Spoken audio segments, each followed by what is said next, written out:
Alright guys, a bit more guard work here. Just want to talk about a couple of little things which we're doing here. So with all of these movements, whether we're drilling at home or in class, um, there are basically two ways you can do things. One is just to bang out the movements, um, treat it as an exercise, treat it as a drill, just kind of switch off, which is like not wrong at all. But what we can do is try and really like conceptualize and really like try and imagine and visualize what's going on here, why we're doing the movements. And what I find is you're going to get much better results if you're actually thinking about what you're trying to do and what you're trying to achieve, rather than just banging them out like you're doing push-ups or whatever. So first thing we're going to do for this one, we're going to start using a wall. So we do this as a partner drill sometimes during warm-ups, but here we've got a wall, and all we're going to do on our back here, turning over here, switching through, here, here, here, here. So this is a lot like a forward shrimping, where we bring our top leg over here and switching all the way from one hip all the way to the other. So I'm on my left hip, moving on to the other side here, keeping my frame strong.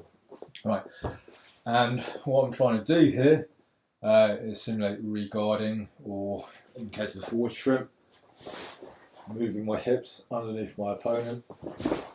So we can treat this like a half guard sweep as well here, where I'm controlling my opponent. I'm moving my base underneath him to tilt him over here, or against the wall or radiator here. What I'm looking to do is frame against my opponent here, keeping him off.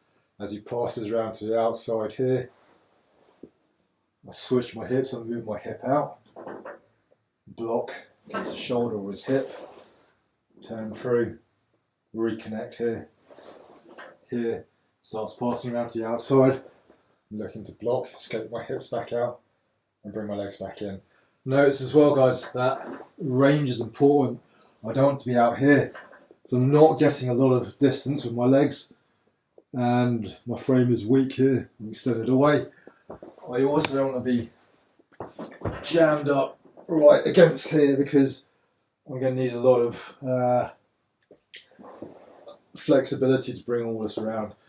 My ideal position is going to be here with my legs at a strong 90-degree angle here. I can move relatively easily. Right, so we can do this another way as well, with a little bit more reality in the situation. So we're looking at what happens if they start passing, and how we're going to regard, stop them from completing the pass here. So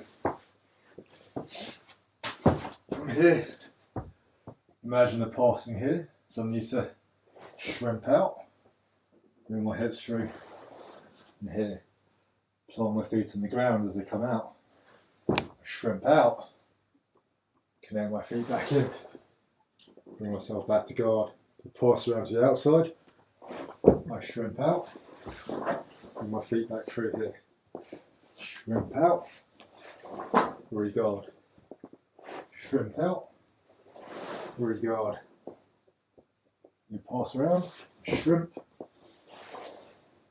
re-guard, passing around to the outside, shrimp, re-guard. Right, so we can help. That helps us visualise what's going on a bit better. So give those a little play. We can take this into all sorts of different directions as well, adding inversions in. Imagine they're passing around to the outside here. You pass here, I block, bring my foot up, spin back to guard, passing around to the outside here, I block, bring my feet over here, invert, back into guard. So all these options kind of tie into the same thing, which is how do we create our frame, how do we move our hips away. Notice I'm doing this here.